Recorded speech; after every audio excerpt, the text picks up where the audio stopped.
ছাত্রদের সঙ্গে আমার জবানবন্দি নিছে, কিন্তু এটা সে নেটের মাধ্যমে ছাড়ে নাই, শুধু তাদেরটাই ছাড়ছে। তারা যেভাবে বলছে তাদের মতো সাজায় বলে দিছে ওটা ছাড়ছে, কিন্তু আমার সাথে যেগুলো হয়েছে আমাকে আমার জবানবন্দি নেওয়া সত্ত্বেও আমার এগুলো কোনো কিছু ছাড়ে নাই। দেখেন আমার ফার্নিচার আমার বাবা দিছে, এগুলো এক কালার জিনিস একদিন 90,000 টাকার আমি ফার্নিচার দিয়ে পাঠাচ্ছি, গরু দিছি, দুটো খাসি দিছি, তারপরে কানের জিনিস দিছি 17,000 টাকা দিয়ে, তারপরে ফির ফোন দিছি, বেটির একটা মোবাইল ফোন আসলো সেটা কানে নিজ শাশুড়ি নিয়ে শাশুড়ি দিছি, আমাদের উপর কেস করে আরো আমরা বলছি কি যে বলে ছেলেটা হোক যেহেতু কর্ম নাই শুধু খঞ্চি করে খাও, ওর শ্বশুর একবার নিয়ে আসছে কেসাল কইছে। আপনি কে হন? মা হই। আমার শ্বশুর আসছিল নিয়ে আসছে, শ্বশুর দ্বারা শ্বশুর রিস্ক নিয়ে আসছে, আর এটা হবে না। ছেলেটা পাহত পড়ছিল, বলো বাবা নিয়ে করি খা। এর আগে এরকম হয়েছিল? হ্যাঁ, আপনি ছেলের পাপ করছে, বরং আমি কইছি আমি 3 লাখ টাকা দেবো দোকান করার জন্য, দোকান ঠিক করছিল, তাও কইছে না আমার সম্পর্ক আছে, আমি ওটা কথা দিছি, আমি ওর সংসার করবো না। দশের সামনে যায় কইছে আমি আমার কোনো ভাবে সংসার করে খাওয়া সম্ভব নয়, দশের সামনে যা কইছে। এখানে ঘটনা বলতে আমার স্বামী পরকীয়া করে আমার সাথে। কি নাম আপনার স্বামীর? আমার স্বামীর নাম হচ্ছে আনন্দ। আচ্ছা, এটা এই গ্রামের নাম কি একটু পরিচয় এই দেন? গ্রামের নাম হচ্ছে রামনাথের পাড়া। আচ্ছা, এখন আমার স্বামী পরকীয়া আসক্ত, আমার সাথে সংসার করবে না, আমার উপর যত রকমের অত্যাচার করে, সংসার করবে না। এরা হচ্ছে এখানকার যত হচ্ছে নেতা আছে, রুস্তম মেম্বার, এখানে চেয়ারম্যান, বানিয়া রুস্তম চেয়ারম্যান, এটা ছিল আওয়ামী লীগ, এদের টাকা খাইছে, টাকা খেয়ে এখন সব অত্যাচার, মানে ওদের টাকা ওরা ইয়া করে নিচ্ছে, নিজের মতো করে সাজাইতেছে। আমার উপর যত অত্যাচার, বলতে পারেন এদের ব্যবসা, এটা এদের মেয়ে ছাড়াছাড়ি এরকম ব্যবসা। আমার শ্বশুরের পর্যন্ত 2টা বউ, আমার কাকা 2টা বিয়ে করছে, মানে এরা বিয়ে করবে, অত্যাচার করবে, আর এরকম বউ ছাড়ি দিবে। ওরা বাধ্য হয়ে আমাকে অত্যাচার করে বাধ্য হয়ে আমার বাবা মাকে মীমাংসা আসতে বাধ্য করছে। মীমাংসা আসতেই এরকম আমার বাবা মার উপর, আমার মামাদের উপর, ভাইয়ের উপর এরকম হাত তোলাতুলি শুরু হয়, এরকম মারামারি, ধাক্কা দেখিতে একটা পড়ে যায়, একটা ছেলের মাথায় একটা চোট পায়।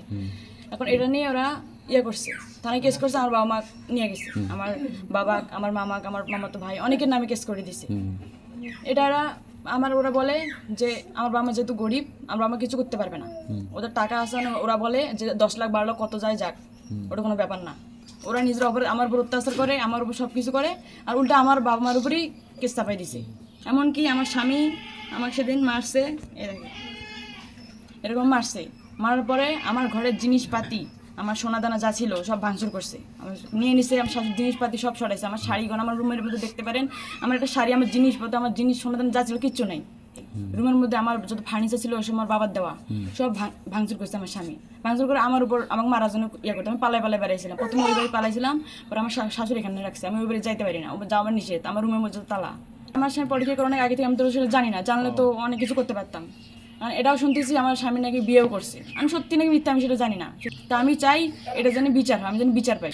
2 তরফে বসছে, বসার পরে চেয়ারম্যান আছে, মেম্বারও আছে, ওমার তরফেরও লোক নিয়ে আসছে, আমার তরফেরও লোক আছে, এর মধ্যে আপোষ মীমাংসা হয়ে গেছে, হোক সংসার করবেন, 3 লাখ টাকা দেওয়ার আমরা স্বীকার হয়েছি।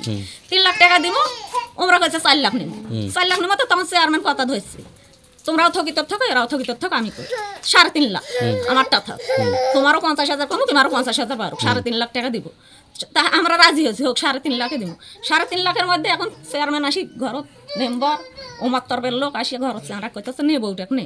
তো আমার বেটা কইছে হোক, আমার দেখুন সবাই কইতেছেন বউ নেও, আর আমি বউ দিব, ওমরা আমাকে 4 লাখ টাকা দেব। মামলা আপনারাই করছেন? আমরা না করি নাই, ওই যে ওই মাথা ফাটাইছে, তো আমরা মামলা আমাকে ধরি মামলা করছি। বাদী আপনি? হ্যাঁ। ঘটনা, আমরা প্রেম করে বিয়ে করছি প্রায় 3.5 বছর আগে। যেহেতু দুজনের ভিতরে মতবিরোধ হয়েছে, সেহেতু একটা সিদ্ধান্তে আসা দরকার। তো 2 পরিবারের সম্মতি নিয়ে এখানে বিচার ডাকা হয়, কথাবার্তা হইতে হইতে এক পর্যায়ে আমি বলছিলাম যে সংসার করবো না, সেই সময় আমি রাগের মাথায় বলছিলাম এই কথা। তার পরবর্তীতে যে ঠিক আছে সংসার করবা না, ভালো কথা, এখন একটা ফয়সালা দরকার। ফয়সালা কি? টাকা নিবে। ওরা কত টাকা নেবে? 5 লাখ টাকা ওদের দাবি। তখন আমরা বলছিলাম যে 2.5 লাখ টাকা দেবো আমরা। এভাবে এক পর্যায়ে হইতে হইতে বিচারপক্ষরা ওনারা 3.5 লাখ টাকা ডিক্লেয়ার করে, 2 পক্ষের সম্মতি নিয়ে। আমরা রুমে চলে গেছি, চেয়ারম্যান আমাদের ডেকে নিয়ে গেছে যে আমরা আর একটা সমাধান করি, যে আর কিছু আগাই দিয়ে এটা সমাধান করি।